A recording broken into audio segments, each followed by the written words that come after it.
Every year on November 8th, Indigenous Veterans Day is recognized across Canada. Benjamin Bostonet, that's my uncle.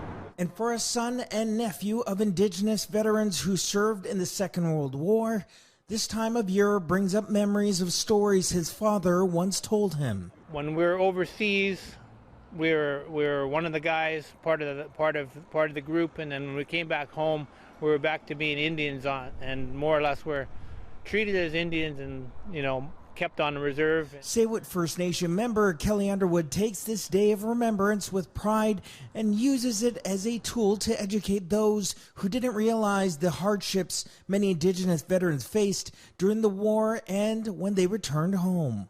I think that veterans served there to try to make things better for us now, and it didn't exactly turn out that way, but despite that, they served honorably. Underwood is one of several family members who went to Europe last year to mark the 80th anniversary of the liberation of the Netherlands from the Nazis. Feathers that have been dropped off from the community.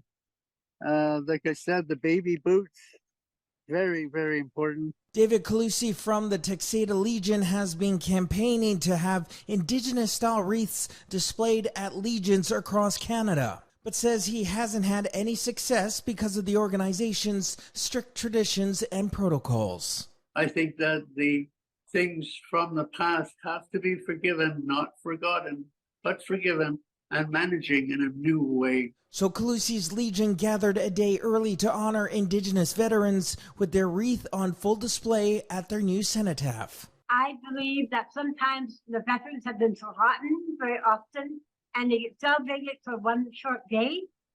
But I find that the legions have a capability and capacity for remembering even more.